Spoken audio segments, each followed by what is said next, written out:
The autumn rain drummed against the hospital windows as Robert Harrison sat in the sterile waiting room, his weathered hands clasped tightly together. At 72, he had weathered many storms in his life, but nothing had prepared him for this moment. His eldest son Michael lay unconscious in the intensive care unit after a severe car accident, and the doctors weren't sure if he would survive the night. The waiting room felt suffocating despite its spacious design. Fluorescent lights buzzed overhead, casting harsh shadows across the pale green walls. The smell of disinfectant mixed with coffee from the nearby vending machine created an oddly comforting yet clinical atmosphere that reminded everyone present that life hung in the balance just beyond those heavy double doors. Robert's wife Victoria sat beside him, her perfectly manicured fingers nervously adjusting her pearl necklace. She represented everything proper and expected in their social circle, a woman who had mastered the art of maintaining appearances even when her world was crumbling. Across the room, Catherine, Michael's wife of 8 years, paced restlessly near the window. Her long brown hair had escaped its ponytail hours ago, and her casual jeans and sweater stood in stark contrast to Victoria's formal attire. Catherine had rushed to the hospital directly from her job at the local elementary school, still wearing the colorful cardigan covered in small handprints from her kindergarten students. Her eyes were red from crying, but she refused to sit down, as if movement could somehow will her husband back to consciousness.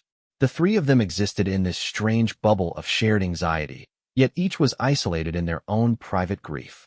Robert found himself studying Catherine as she moved back and forth across the waiting room floor. There was something about her natural grace, even in distress, that reminded him of qualities he had almost forgotten he valued. She possessed an authenticity that cut through all the social pretenses that had governed his life for so long. When Catherine finally stopped pacing and sank into a chair across from them, Robert noticed the way she immediately pulled out her phone to check for messages from Michael's colleagues and friends. She had become the communication hub for everyone who cared about Michael, fielding calls and texts while managing her own overwhelming emotions. This wasn't a role she had asked for, but she had taken it on naturally, ensuring that everyone who loved Michael stayed informed about his condition. Victoria, meanwhile, had made only 2 phone calls since arriving at the hospital. One to their housekeeper to cancel the dinner party they had planned for the weekend, and another to their family lawyer to discuss what she termed practical matters. Her approach to crisis was methodical and controlled, focusing on managing the external consequences rather than processing the emotional reality of what they were facing. As the evening wore on, small gestures began to reveal the deeper currents running beneath the surface of their family dynamic. When Catherine's hands shook as she tried to drink coffee from a paper cup, Robert found himself moving instinctively toward her, reaching out with a steadying hand before catching himself and settling back into his chair. The moment lasted only seconds, but it spoke volumes about impulses that lived beneath his conscious awareness. The attending physician, Dr. Martinez, emerged from the ICU every few hours with updates that walked the careful line between hope and realism. Michael's condition remained critical, but stable. The next 24 hours would be crucial in determining the extent of his recovery. Each update sent ripples of different emotions through the 3 family members, revealing how each of them processed fear and hope in their own distinct ways. Catherine asked detailed questions about Michael's treatment, wanting to understand every aspect of his care. Her background as a teacher had given her the ability to absorb complex information quickly and translate it into actionable understanding. She took notes on everything Dr. Martinez told them, creating a detailed record that she could refer back to and share with Michael's friends and extended family. Victoria listened to the medical updates with the same composed attention she brought to business meetings, nodding at appropriate intervals and asking practical questions about insurance coverage and expected length of stay. Her coping mechanism involved creating structure and control around the elements of the situation that could be managed, even when the central crisis remained entirely beyond anyone's control.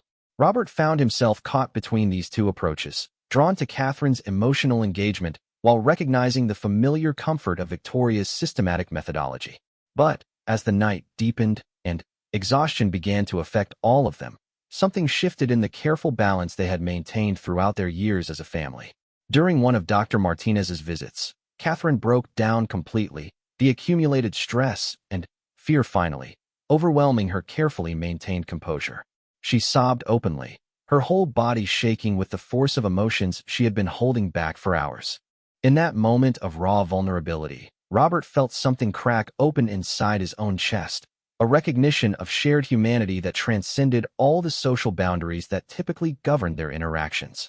Without thinking, without considering what was appropriate or expected, Robert stood up and moved toward Catherine. His movement was instinctive, driven by a fundamental human response to comfort someone in pain. He didn't pause to consider Victoria's reaction or to weigh the social implications of his gesture. In that moment, Catherine's pain called to something deep within him that bypassed all rational consideration. Victoria watched this unfold with sharp eyes, recognizing immediately that something significant was happening in the space between her husband and daughter-in-law. The moment stretched out like a held breath, full of potential and meaning that would echo through everything that came after. As Robert's hand reached toward Catherine's shoulder, time seemed to slow, and the waiting room became a stage where unspoken truths were about to be revealed through the simplest of human gestures. The moment Robert's hand settled gently on Catherine's shoulder, something fundamental shifted in the atmosphere of the waiting room. Catherine looked up through her tears, surprised by the unexpected comfort, and their eyes met in a way that acknowledged years of unspoken understanding and mutual respect that had grown quietly in the background of family gatherings and holiday celebrations. Victoria observed this interaction with the keen awareness that had served her well in the social and business circles where she had spent most of her adult life. She recognized immediately that what she was witnessing went beyond simple family sympathy. There was a quality of connection between Robert and Catherine that spoke to deeper compatibility, shared values, and emotional resonance that she and Robert had never quite achieved in their own relationship. Rather than jealousy or anger, Victoria felt a strange sense of clarity wash over her. She had always known that her marriage to Robert was built on mutual respect, shared social status, and compatible life goals rather than passionate emotional connection. They had created a successful partnership that had produced 2 wonderful children and a comfortable life. But they had never shared the kind of natural understanding that she now witnessed flowing between her husband and daughter-in-law. Catherine leaned slightly into Robert's comforting presence, finding unexpected strength in his steady support. Throughout her marriage to Michael, she had maintained a respectful but somewhat distant relationship with her father-in-law. They had always been cordial, sharing pleasant conversations at family events, but she had never imagined that he understood her on any deeper level. Now, in this moment of crisis, she discovered that he had been quietly observing and appreciating aspects of her character that she wasn't even sure she knew about herself. Robert felt Catherine's acceptance of his comfort as a gift he hadn't known he was hoping for. In their previous interactions, he had been drawn to her genuine warmth and unpretentious nature, qualities that provided a refreshing contrast to the carefully managed social environments that dominated most of his life. Catherine brought authenticity to family gatherings that made everyone more relaxed and real. She had the gift of making people feel seen and valued for who they truly were rather than for what they accomplished or represented. As Catherine's tears began to subside under Robert's gentle support, she found herself thinking about all the small moments over the years when she had felt Robert's quiet approval and understanding. He had always listened attentively when she talked about her students at family dinners, asking thoughtful questions that showed genuine interest in her work. When she had struggled with Michael's demanding travel schedule early in their marriage, Robert had been the one to suggest that they establish regular family traditions that would give their relationship more stability and connection. Victoria recognized that she was witnessing something that had been developing gradually over years of shared family experiences. This wasn't a sudden attraction or inappropriate emotional affair. It was the natural result of 2 people who possessed complementary qualities and shared values finally, recognizing their deep compatibility during a moment when all social pretenses had been stripped away by crisis. The realization didn't bring Victoria pain so much as a sense of relief that she couldn't entirely understand. She had spent decades maintaining the perfect marriage, hosting elegant dinner parties, supporting Robert's business endeavors, and presenting themselves as the ideal successful couple to their community. But she had always felt like she was performing a role rather than living authentically. Watching Robert and Catherine's natural connection, she glimpsed what genuine emotional partnership might look like.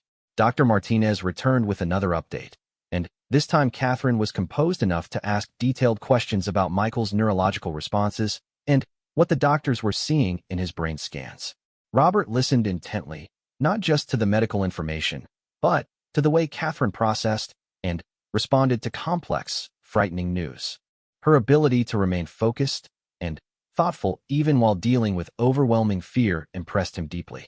When Dr. Martinez mentioned that Michael had shown some encouraging signs of increased brain activity, Catherine's face lit up with hope that transformed her entire appearance.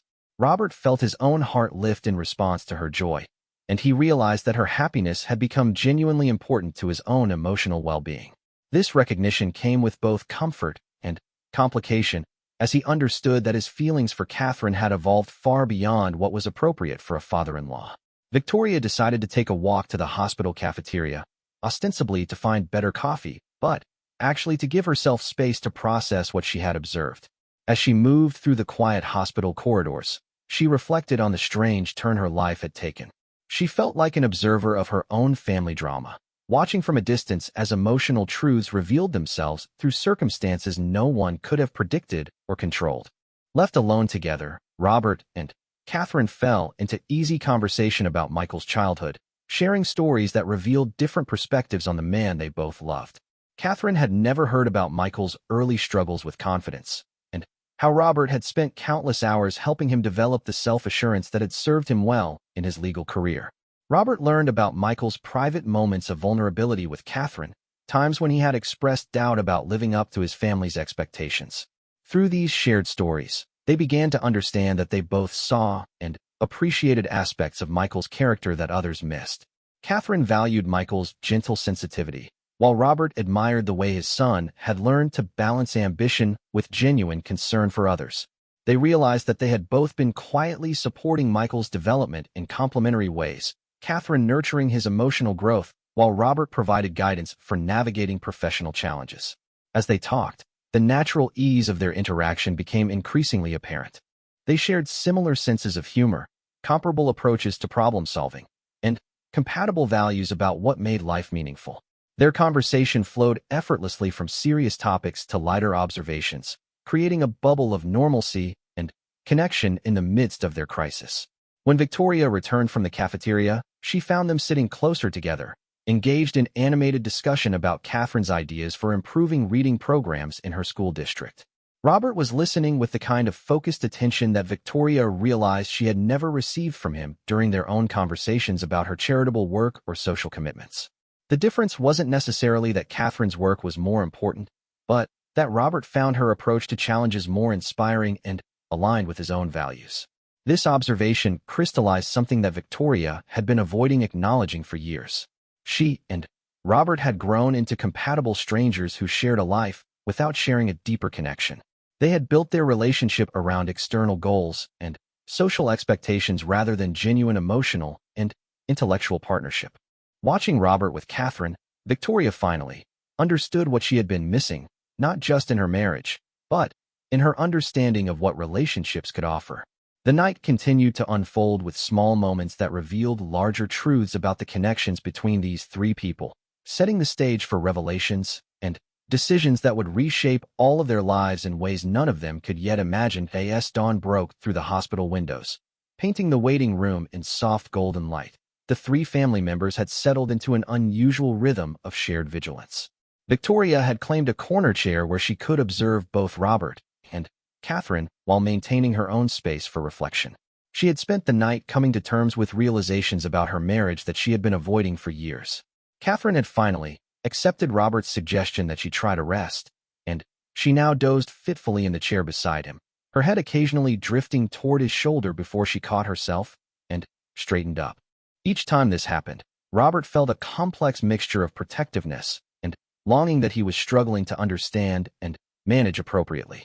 Dr. Martinez arrived with the morning shift change, bringing news that Michael's brain activity had continued to improve throughout the night. While he remained unconscious, the signs were increasingly encouraging for a full recovery, though the timeline remained uncertain. Catherine's relief was so palpable that she began crying again, but these were tears of hope rather than despair. Without hesitation, Robert moved to comfort her again, and this time Catherine didn't resist leaning into his. Michael's younger brother David came with his wife Sarah, bringing fresh coffee and pastries that no one really wanted but everyone appreciated as symbols of care and normalcy.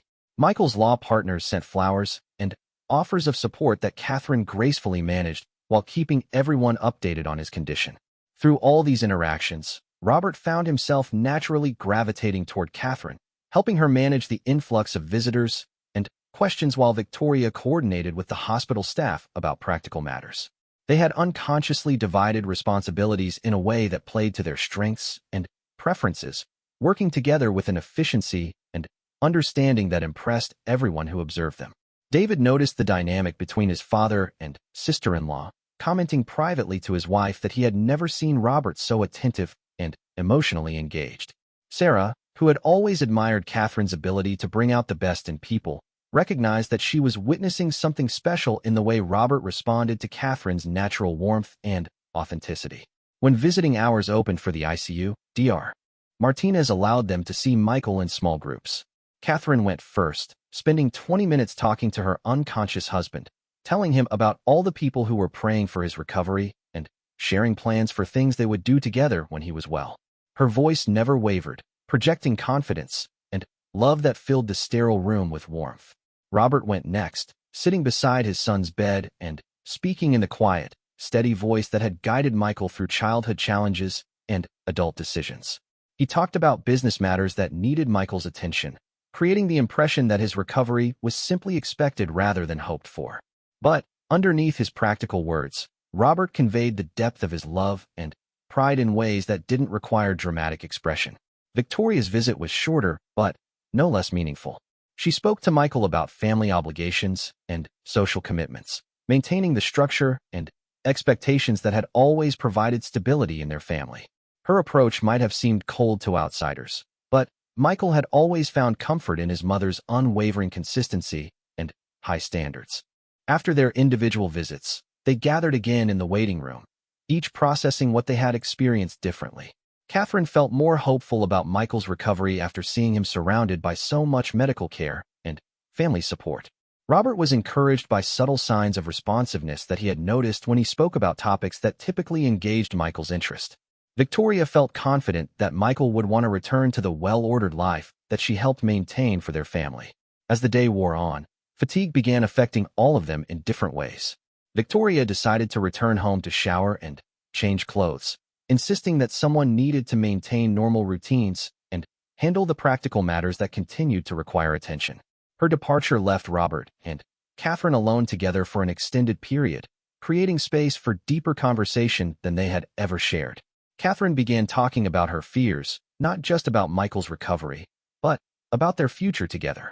She expressed concerns about whether the accident might change fundamental aspects of Michael's personality or abilities, and whether she would be strong enough to support him through potentially lengthy rehabilitation. These were intimate worries that she hadn't been able to share with anyone else, including Michael's brother or her own family. Robert listened with complete attention, offering perspective gained from his own experiences with setbacks and recovery in both business and personal life. He shared stories about times when he had doubted his own ability to handle challenges, and how he had learned to find strength by focusing on one manageable step at a time rather than trying to solve everything at once. Their conversation revealed layers of compatibility that went far beyond their shared concern for Michael. They discovered similar approaches to handling stress, comparable values about the importance of maintaining hope without denying reality, and complementary strengths that seemed to balance each other naturally. Catherine's emotional intelligence helped Robert access feelings that he typically kept buried, while his steady pragmatism provided Catherine with the stability she needed to process her fears constructively. As afternoon shifted into evening, they found themselves discussing topics that had nothing to do with Michael or the current crisis. Catherine talked about her dreams of eventually returning to school to pursue advanced degrees in educational psychology.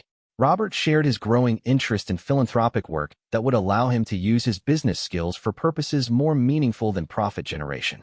These conversations revealed that both of them had been questioning the directions of their lives even before the accident had forced them to confront fundamental questions about what really mattered to them. Catherine had been feeling increasingly frustrated with the limitations of her current teaching position, while Robert had been growing restless with the business success that no longer felt fulfilling or challenging. They began to recognize that they were both in transition periods, searching for ways to align their daily activities with their deeper values and aspirations. This shared sense of seeking something more meaningful created another level of connection that surprised them both with its intensity and naturalness. When Victoria returned that evening, she found them engaged in animated discussion about educational reform and social responsibility, topics that had never generated such passionate conversation in her own interactions with Robert. Rather than feeling excluded, Victoria felt a sense of recognition that what she was observing represented the kind of intellectual and emotional partnership that she had never thought to seek in her own relationship. The foundations were being laid for revelations and decisions that would transform all of their lives, though none of them yet understood the full implications of the connections that were developing in the crucible of their shared crisis. The second day of Michael's hospitalization brought a different energy to their vigil. Dr. Martinez reported that Michael had begun showing signs of regaining consciousness, moving his fingers in response to voices and demonstrating brain activity patterns that indicated probable full cognitive recovery. The relief that washed over all three family members was profound, but it also brought new challenges as they began to contemplate what Michael's recovery might mean for the dynamics that had been developing between them. Catherine was finally able to eat something substantial for the first time since the accident, and Robert found himself taking pleasure in ensuring she had proper meals and comfortable seating arrangements.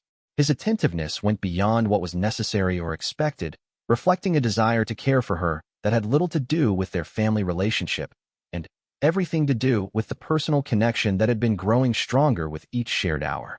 Victoria decided to use the improved prognosis as an opportunity to return to some of her regular activities, attending a charity board meeting that had been postponed but could no longer be delayed. Before leaving, she had a private conversation with Robert about their need to maintain normal routines and responsibilities even while supporting Michael's recovery.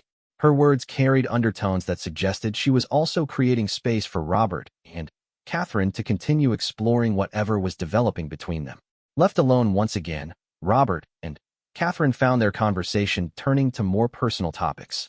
Catherine talked about her childhood dreams of making a significant difference in children's lives through education, and how her current teaching position, while satisfying, felt limited in its scope and impact.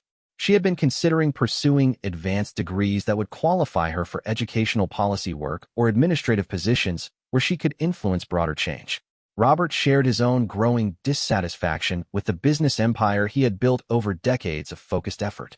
While financially successful, his work no longer provided the sense of purpose and challenge that had originally motivated him. He had been quietly exploring opportunities to transition into philanthropic work or social entrepreneurship that would allow him to use his skills and resources for more meaningful purposes. As they talked, they began to realize that their individual visions for personal growth and contribution were remarkably compatible. Catherine's passion for educational reform aligned perfectly with Robert's interest in addressing systemic social problems through strategic philanthropy. They found themselves sketching out ideas for collaborative projects that could combine her expertise in child development and learning with his business acumen and financial resources. The excitement they felt in planning hypothetical future projects together was unlike anything either of them had experienced in years. Catherine hadn't felt this intellectually stimulated or creatively inspired since her graduate school days, while Robert couldn't remember the last time he had felt such genuine enthusiasm for professional possibilities. They were discovering that their minds worked together in ways that generated ideas and insights that neither could have developed alone. When they took another break to visit Michael, they found him showing even more signs of returning consciousness. His eyes tracked movement around the room, and he seemed to respond to their voices with increased alertness. Dr. Martinez was optimistic that Michael might be fully awake within the next day or two, bringing both celebration and complexity to their emotional situation. Sitting beside Michael's bed, Catherine found herself torn between relief about his recovery and confusion about her feelings for Robert. She loved Michael deeply and was genuinely grateful that he would survive and recover, but she couldn't deny that the connection she had discovered with Robert had awakened aspects of herself that had been dormant throughout her marriage. She had never questioned her commitment to Michael before, but now she was confronting the possibility that there might be someone with whom she could share a deeper level of understanding and partnership. Robert experienced similar internal conflict as he watched his son showing signs of recovery. He felt profound gratitude that Michael would survive, but also growing recognition that his feelings for Catherine had evolved far beyond what was appropriate or manageable within their current family structure. He had never imagined that he could feel such strong emotional and intellectual attraction to someone, especially someone who was married to his own son. When they returned to the waiting room, they found Victoria had come back from her meeting with news that the charity board had approved funding for a new education initiative that would provide resources for innovative teaching programs in underserved communities. As she described the project, both Robert and Catherine recognized opportunities that aligned perfectly with the collaborative ideas they had been developing. Victoria noticed their immediate engagement with the topic and suggested that they might want to consider getting involved with the initiative. Her suggestion was made casually, but there was something in her tone that indicated she understood exactly what she was proposing and why it might appeal to both of them. She seemed to be offering them a legitimate framework for working together that could satisfy their intellectual and professional compatibility while maintaining appropriate boundaries. As evening approached, they established a new routine where Victoria would stay with Michael overnight while Robert and Catherine went to get proper rest at their respective homes. This arrangement made practical sense given Victoria's ability to handle medical updates and coordinate with hospital staff. But it also represented a subtle acknowledgement that Robert and Catherine needed space to process their developing feelings away from the intensity of the hospital environment. During the drive to drop Catherine at her house, they talked about the education project and how they might contribute their different skills and perspectives. The conversation was safe and practical on the surface, but underneath they were exploring what it might feel like to work together on something meaningful, to combine their talents and energy in pursuit of shared goals. When Robert walked Catherine to her door, they stood together for a moment in the quiet evening air, both aware that they were approaching a line that, once crossed, would change everything about their family relationships. Catherine thanked him for his support during the crisis, and Robert expressed his admiration for her strength and grace under pressure. The words they spoke were appropriate, but the way they looked at each other communicated feelings that were far more complex and dangerous. Neither of them made any inappropriate gesture or declaration, but both recognized that they were falling in love in a situation that could not have been more complicated or potentially devastating for everyone involved. They parted with the understanding that Michael's recovery would force them to make decisions about whether to pursue their connection or step back into their previous family roles. The foundation had been laid for choices that would reshape all of their lives, but the consequences of those choices were still unfolding, waiting to be determined by decisions that none of them felt fully prepared to make. On the third morning, Michael opened his eyes and spoke Catherine's name clearly, marking the beginning of his recovery and the end of the crisis that had brought such unexpected revelations to his family. The joy and relief that filled the hospital room was genuine and profound, but it was accompanied by complex undercurrents that only Robert, Catherine, and Victoria fully understood. Michael's recovery progressed rapidly once he regained consciousness. Within hours, he was talking coherently with doctors, asking about his condition, and expressing concern for the worry he had caused his family. His personality and cognitive abilities appeared completely intact, and Dr. Martinez was confident that he would make a full recovery with minimal long-term effects from the accident. Catherine spent most of the day at Michael's bedside, holding his hand and updating him on everything that had happened during his unconsciousness. She told him about all the people who had visited and called, about the support from his law firm, and about how his family had maintained their vigil throughout his crisis. She was genuinely happy to have him back, but she was also acutely aware of how her feelings had evolved during the time when she thought she might lose him. Robert visited with Michael extensively, discussing business matters and family concerns with the practical approach that had always characterized their relationship. But he found himself studying his son with new awareness, recognizing qualities that Catherine had helped him see and appreciate. Michael possessed a fundamental decency and emotional intelligence that Robert realized he had inherited from both of his parents, combining Victoria's high standards with Robert's strategic thinking in ways that created unique strengths. Victoria coordinated Michael's care and recovery plans with her characteristic efficiency, arranging for the best rehabilitation services and ensuring that his transition home would be smooth and comfortable. But she also spent time observing the interactions between Catherine and Robert, recognizing that the crisis had changed their dynamic in ways that could not be easily undone. As Michael's condition stabilized and his discharge date was set, the three family members who had shared such an intense experience began to contemplate returning to their normal lives. But normal life now meant navigating relationships that had been fundamentally altered by the truths that had been revealed during their time of crisis. Catherine struggled with guilt about her feelings for Robert, even though nothing inappropriate had actually occurred between them. She loved Michael and wanted their marriage to succeed, but she couldn't forget the intellectual and emotional connection she had discovered with his father. She found herself wondering whether her marriage had been missing elements that she hadn't even known to look for until she experienced them with Robert. Robert faced the challenge of returning to family gatherings and social interactions with Catherine while maintaining appropriate boundaries and preserving his relationship with Michael. He recognized that his feelings for Catherine represented a profound shift in his understanding of what emotional partnership could offer, but he also understood that pursuing those feelings would devastate his son and destroy his family. Victoria surprised them both by initiating a conversation about the education project that had been discussed during Michael's hospitalization. She suggested that Robert and Catherine might want to collaborate on developing proposals for the charity board, using their complementary expertise to create innovative programs that could make a significant impact on educational opportunities for disadvantaged children. Her suggestion provided a framework for Robert and Catherine to work together legitimately while maintaining appropriate boundaries. It acknowledged their intellectual compatibility and shared values while channeling their connection toward purposes that could benefit others rather than threatening their family structure. Over the following weeks, as Michael recovered at home and returned gradually to his normal activities, Robert and Catherine began meeting regularly to develop educational initiatives. Their collaboration was productive and professionally appropriate, but it also allowed them to maintain the connection that had developed during the crisis while redirecting it toward constructive purposes. They discovered that working together on meaningful projects satisfied much of their need for intellectual and emotional partnership without requiring them to disrupt their existing relationships.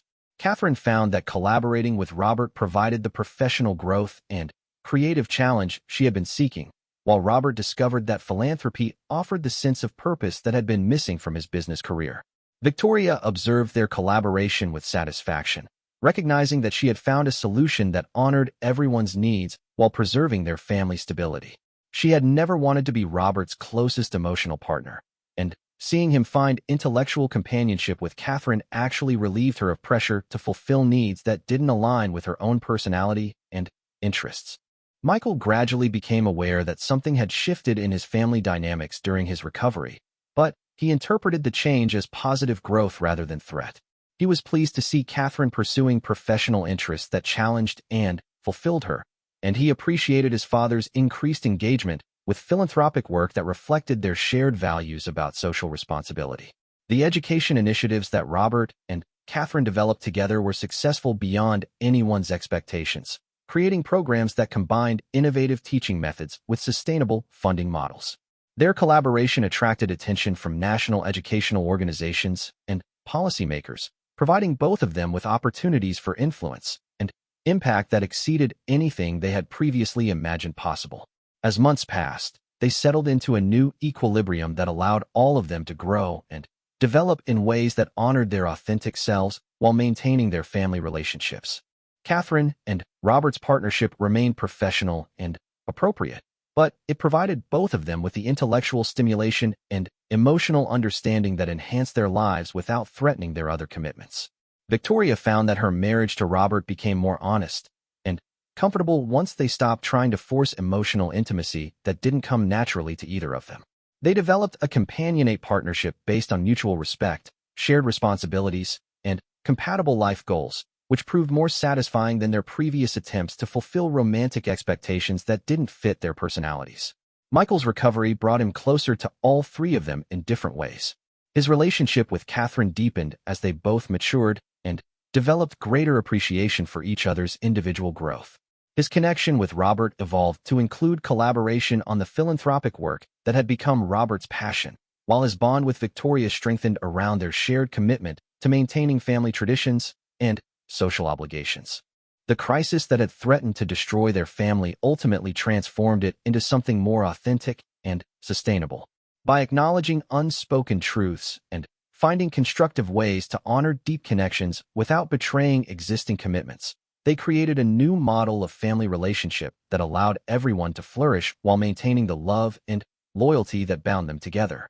In the end, the moment when Robert reached for Catherine rather than Victoria had revealed important truths about all of their hearts. But those truths led not to betrayal and destruction, but to greater understanding, more honest relationships, and lives that better reflected their authentic selves and deepest values.